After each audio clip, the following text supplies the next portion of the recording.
श्रीगणपति मंगलमालिका स्तोत्रम्। श्रीकण्ठप्रेमपुत्राय गौरीवामाङ्गवासिने द्वात्रिंशद्रूपयुक्ताय श्रीगणेशाय मङ्गलम्। आदिपूज्याय देवाय दन्तमोदकधारिणे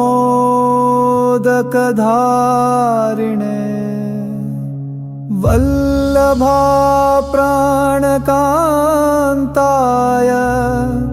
श्रीगणेशाय मङ्गलम्।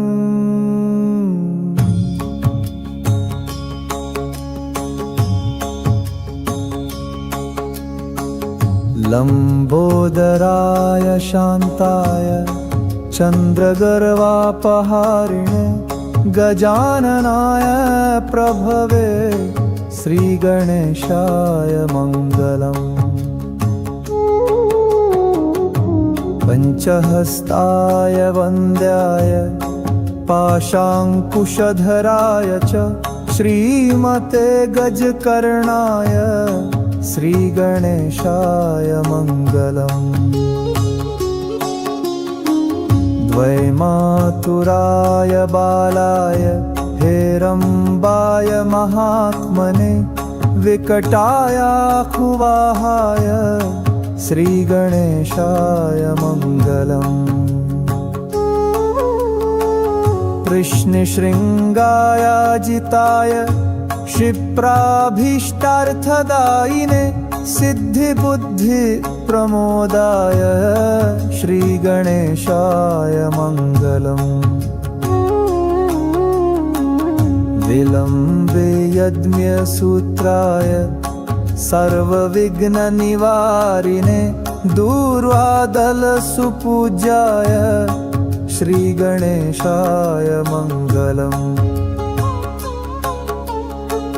महाकायाय भीमाय महासेनाग्रजन्मने त्रिपुरारीवरोधात्रे श्रीगणेशाय मङ्गलम्। सिन्दूररम्यवर्णाय नागबद्धोदराय च आमोदाय प्रमोदाय श्रीगणेशाय मङ्गलम्। विघ्नकर्त्रे दुर्मुखाय विघ्नहर्त्रे शिवात्मने सुमुखाय एकदन्ताय श्रीगणेशाय मङ्गलम्। समस्तगणनाथाय विष्णवे धूमकेतवे त्र्यक्षाय भालचन्द्राय श्रीगणेशाय मङ्गलम्।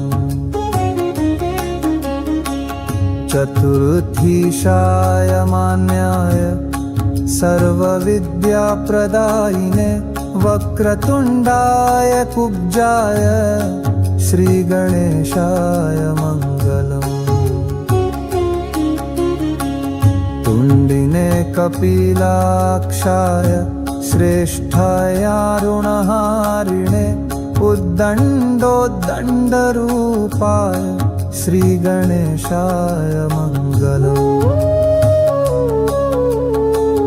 कष्टहर्त्रे द्विदेहाय भक्तेष्टजयदायिने विनायकाय विभवे श्रीगणेशाय मङ्गलम्। सच्चिदानन्दरूपाय निर्गुणाय गुणात्मने वटवे लोकगुरवे श्रीगणेशाय मङ्गलम्। श्रीचामुण्डासुपुत्राय प्रसन्नवदनाय च श्रीराजराजसेव्याय श्रीगणेशाय मङ्गलम् श्रीचामुण्डा कृपापात्र श्रीकृष्णेन्द्रविन्मितां विभूतिमातृकार्म्या